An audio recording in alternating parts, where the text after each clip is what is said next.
Okay, up next is delay. So we're into our time and space category. So now we're dealing with time, obviously. So we're going to have a lot of things like delays and different kinds of delays. Reverb is also going to be in here. Reverb is essentially a really, really short delay. So let's throw a delay on something. How about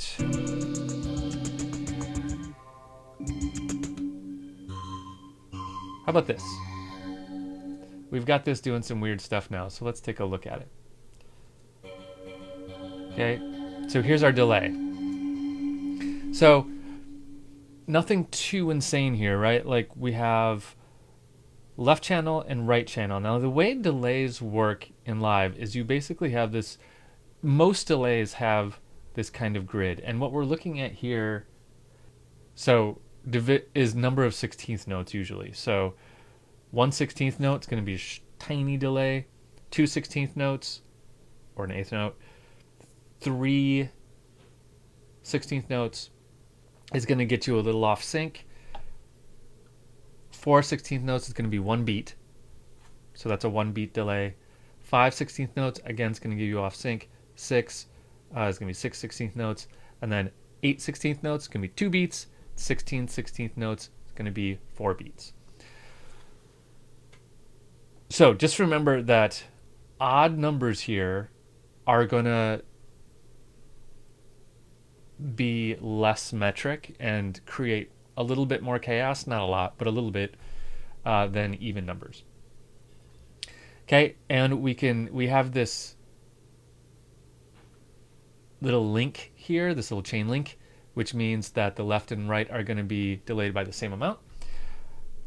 We can turn that off and say we're going to delay left side 3/16th notes, right side 5/16th notes, something like that.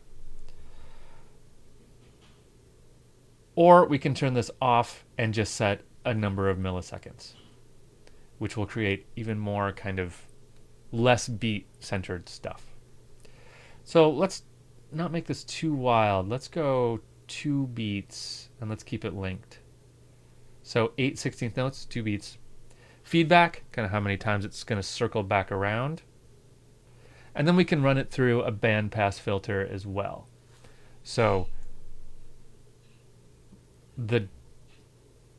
we can say we want the delayed stuff to be focused on the high end, the low end, or specific frequencies in between.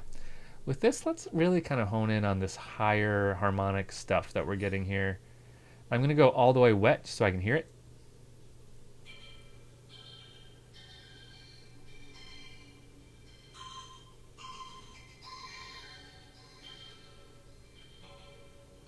That's pretty subtle in there.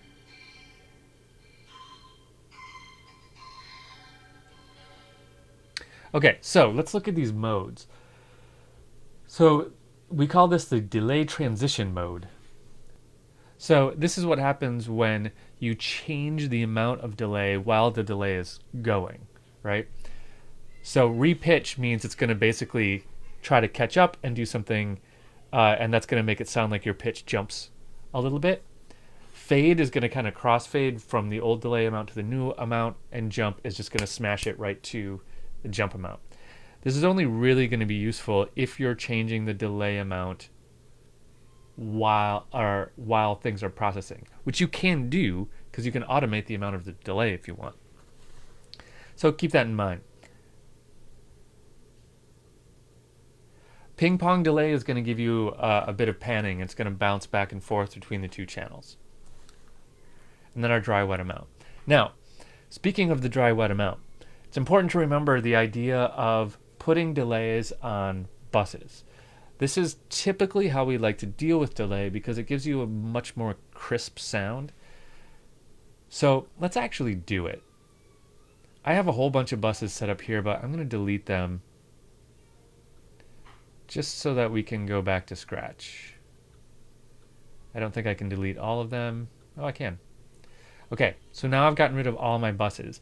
Now, the reason we do this is because often when we put a delay on something, we get the delayed sound, but we also kind of muddy up the original sound. So if you don't want to do that, add a return track. Okay, and let's call this Command R. I'm going to rename this delay. You'll notice the A stays there. Okay, now I'm going to go to my track. I'm going to take this delay and I'm just going to throw it on that return. So now it's no longer on here. Okay, so now my delay is down here. So I go here and I'm going to send this signal to that delay, which is going to be this knob right here. I'm going to send it a bunch. I'm going to take that delay and set it all the way wet. Now, this volume is essentially my delay amount, okay, because it's the volume of the track that has nothing but delay on it. Okay, so I have this soloed. So here's my delay. Right? I can turn it down. It keeps my original nice and crisp. It also makes it so that if I want to delay anything else, like let's say I want this little ticky thing to go to the delay also, I don't need to redo the delay. I can just send it to the same one.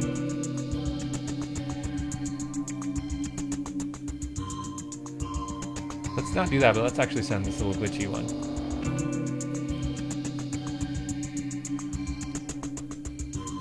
Okay, that's kind of a cool sound.